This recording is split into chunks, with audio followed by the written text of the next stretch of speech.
everyone, this is Shelly with Shelly's Images, and today I want to show you this fun Valentine box that I've made and decorated. And we've come up with a template for you so that you can make this box, and I thought I would do a video for you so that you can see how to make one of your own. The reason for the box really was that I was determined to make a collapsible box, something that I could store flat. And so you can see as I open the box, I can lay the box flat to store from year to year, or to gift it, and the person that receives it can store it and re-gift it the next year. And I really like to do things like that so that I can reuse the things that I make. We all spend a lot of time making the projects that we make, and it's too bad to have to throw them away and not use them again. So this box actually uses the love image from Shelly's Images, if you're interested to know what image this image is. But I'm going to set this aside and we're going to start making the box and putting it together so that you can find out how to do it. On the blog we're going to offer you the template that I've made. Probably going to offer you the individual pieces so you can just paste them into a Word document and print them, and either print them off in different sizes if your printer allows you to print on, like this is I think a 5.5 by 11 piece of paper, or you can insert the image into a full 8.5 by 11 and then cut it out. So I'm going to get busy just cutting this template out. I'm going to cut along all of the dark black lines on the template.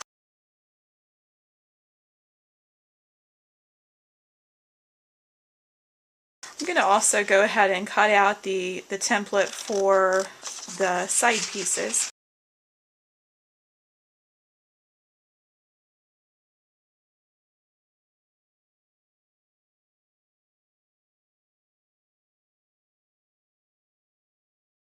So that's all of our cutting. The next thing that I'm going to do is bring over my score pal, and I want to do a little bit of scoring along some of these gray lines. On the main template I'm going to score just on the outside edge of these gray lines, just to make it a little bit easier for me to fold when we get to that point.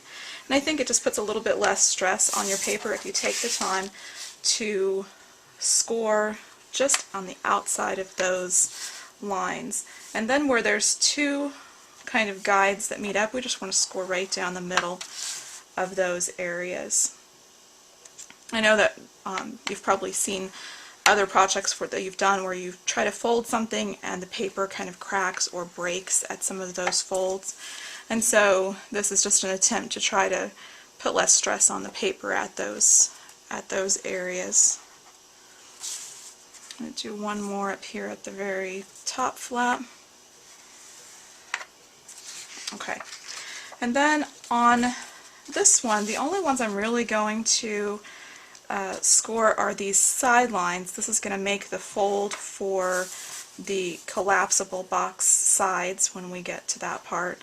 So since I have my score pal out, I'm going to go ahead and score. Oops, sorry if I bumped the camera. I'm going to go ahead and score on those lines as well. Okay, so now we're ready to get messy with the glue. I'm going to move the score pal out of the way and bring in the chipboard pieces that I've cut. We have two chipboard pieces that are 3.5 by 3.5. And we have 5 chipboard pieces that are 1 by 3.5. So all of these pieces together, if I connected them all back up, equal 3.5 by 12. So it's real convenient if you're using a 12 by 12 sheet of chipboard. If you're not, of course, you can just measure it out on any piece of chipboard that you have. And don't forget about some other things that you can recycle. Cereal boxes are wonderful for this type of box. And also, I've done some recycling of the Cricut cutting mats when those are not sticky anymore and we can't use them anymore. So this is the main template, and you can see that those guidelines just kind of give me a basic area where I can begin to place my chipboard pieces. I'm going to start with one of the biggest, with the large 3.5 by 3.5 piece, and I'm going to use today the quick dry adhesive glue. I like this glue. It does dry real quick. It's generally not too messy to work with, although yesterday when I was doing one of the takes of this video I had a big mess. Someday I might have to show you some of the Shelley's Images video bloopers, because that one was huge. This morning I was still peeling glue off of my hands. So here I'm gluing down just the first 3.5 by 3.5 piece, and then I'm going to work up and down from that. And the big thing to remember here is that we want these to line up perfectly vertically as they go up this. That's going to help our box to not fold crooked. It's never good. You don't ever want your box to fold crooked. So just try to keep the vertical lines along this edge lining up as you go.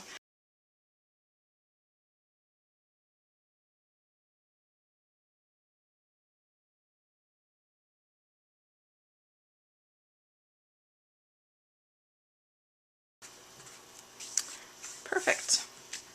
Now we're ready to fold along the sides of our paper. And we're just going to fold the edges all the way around, trying to get it as close to the chipboard as possible, and trying to make nice clean folds as we go.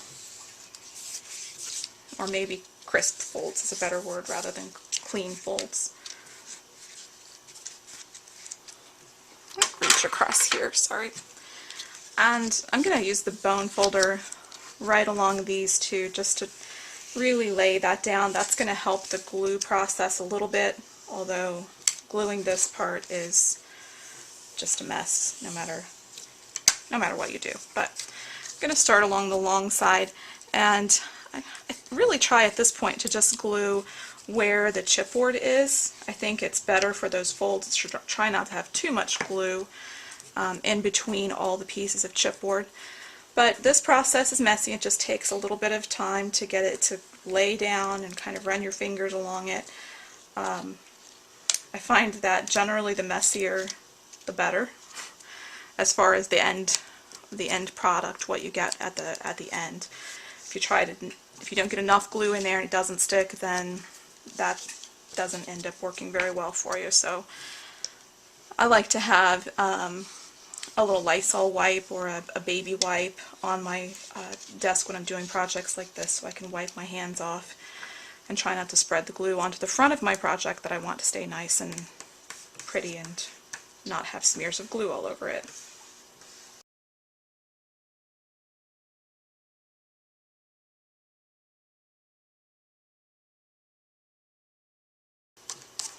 Okay, perfect. That is our main part of our box completely covered in our pattern paper. Now we're ready to do the sides, and here are the templates that we've cut out.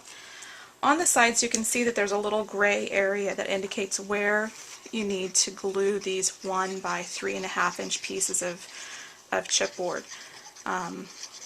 It's important that you glue starting at this area, because the other side is actually going to have a little flap that goes under to create our side. So make sure that you start on this side. Once you get the chipboard down, go ahead and fold it over and flatten it that way. Just make sure that as you fold it doesn't press that chipboard up and reveal the chipboard, because all of this, of course, is visible on your box. So I'm going to put glue on the other side and lay it down.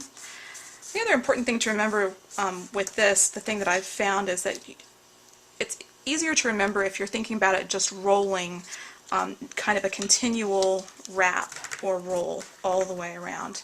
But we don't want to glue this flap, because that is a flap that's going to go underneath. And so we're all set with that. That's one. Let's get the second one done the same way.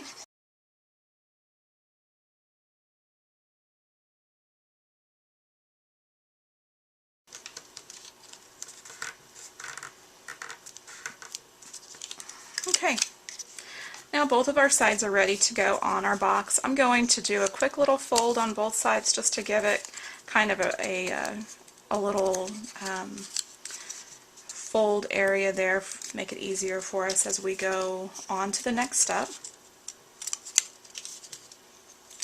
It also helps us to be able to see where the edge of our paper is for lining up this next step. So the paper is going to want to fit in just like this. We want to line it up here, make sure we line up with the 3.5 inch piece that's underneath. I'm going to add glue just to the bottom of this little foot here. And I want to turn it around so you can kind of see how we want to get it right up to the very edge here. And then, like I said, again, try to make sure that you are lining up really well with that 3.5 inch piece on the inside here. Okay, so that's our first one. Let's get our second one in real quick.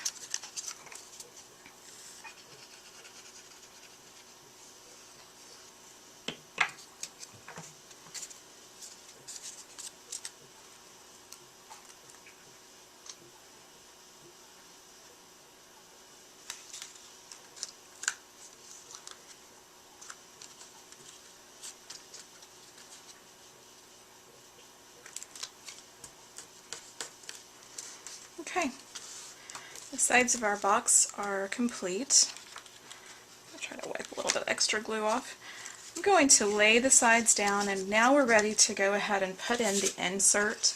This is a piece that I talked about before that we don't have a template piece for. It's just a regular rectangle cut.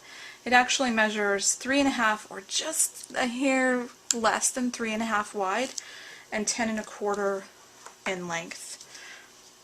And so we can, sorry, I bumped the camera again, we can begin to add adhesive down here.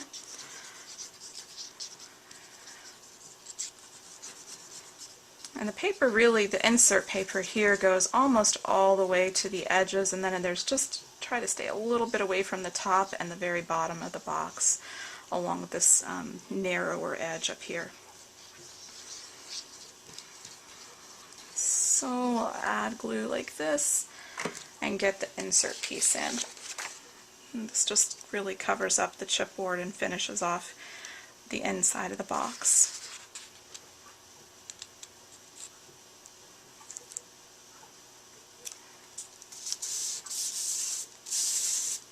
And then we'll just smooth it out. I will say at this step it's really important to make sure that you have a nice seal along the top edge here and along the bottom. This is where our closure for the box is going to go, and if it's not sealed very well, then it ends up pulling your paper rather than pulling that seal open like we're going to want it to.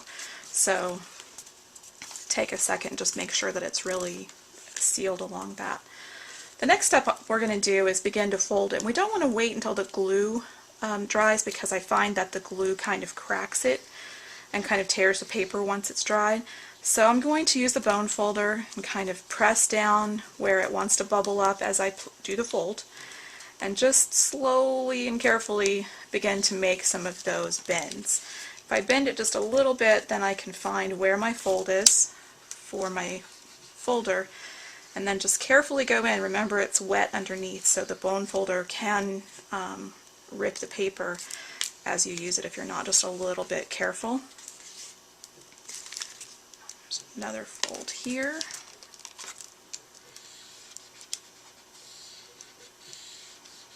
The other thing I will say is that for this box, this paper is a little bit different than the paper that I used before. This is a one-sided paper that's a little bit thinner. And so the nice thing about that is it's going to fold a little bit better, but you're going to be able to see until the glue dries a little bit of the glue area underneath of it. The two-sided bow bunny, like, you know, thicker papers are really nice, but then sometimes you have a problem with them cracking. So you know, it's kind of one problem or another really with this. But if you just take your time and make the folds. Then anything that doesn't glue, you can of course go in and squirt a little bit more glue inside of there as you go. But you can start to see now that this is going to create the top of our box and fold over. And I'm not going to go in and add any more glue right now on the video because I don't want to bore you with that, but you know, go in and reseal any areas that didn't seal well. Now we're ready to make the sides of our box so that they will pop open when we want to lay the box flat. And so basically what we're looking for here is that we're going to be gluing the edge that goes to the top part of each of these sides. And so we want to make sure just to add glue just on this one triangle and then lay it flat. And if we have our sides laying flat like that, like they are here, then we can, you'll know that it will lay flat when you want to store it to use again. So again, just add glue and glue it down.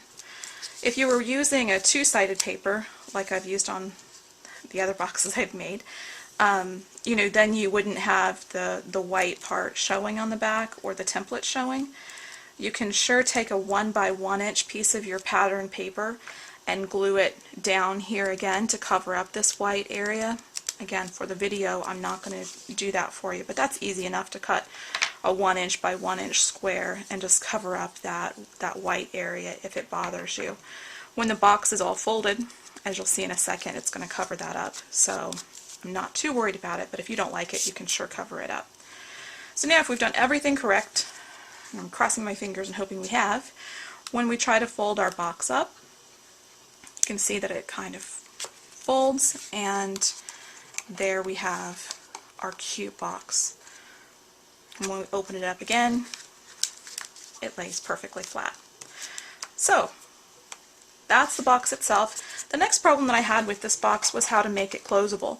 And I've tried a bunch of different things, and what I found that works best, let me grab the whole thing of it over here so I can show you what it looks like. The 3M Dual Lock Low Profile, trying to make sure there we go, trying to make sure I'm showing it to you on the camera. It doesn't have a right side and a wrong side like Velcro does, so it's just one tape of it, and they stick, kind of click together like that. So this works perfectly, and since it's low profile, it doesn't kind of leave our box looking like it's not closed well. So I've got two pieces that I've cut for the front of our box. As you can see here, I've tried to pre-open or pre-peel because it is a little bit hard to get it to peel off, and I didn't want to fiddle with that on the video for you. Hopefully I'm not pressing it down and undoing all of that work that I did. But I like to put both the pieces together to put it on the box. That just helps me get it lined up. And of course, all of my best laid plans are gonna, oh, it came off, yay! So I'm going to place it just on the front of the box, kind of in the middle, somewhere close to the middle. Really press it down and make sure it seals. And then try to find the area that I pre-peeled and peel off that tape. And now I'm going to bring the box closed, really line it up before I press it down, because once it's on. Press it and kind of get it to stick. And here you'll be able to see what I was talking about before. You want to make sure that that inside liner paper is really glued down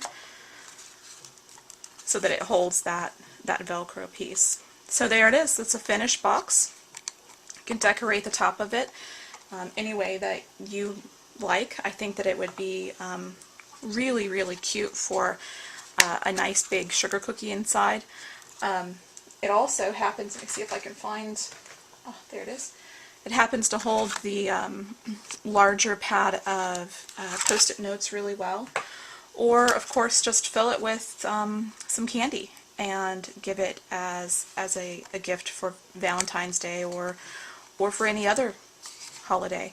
So I hope you enjoyed the video, and I hope that the end result is worth kind of the headache that I've had trying to get it done for you. If you have any questions, please make sure that you visit this post at the blog and just post the questions, and we'll be happy to try to help you the best that we can. And of course, we'd love to see any that you make. If you happen to make this box, visit us at the blog and show us what you've made too. So until the next video, bye.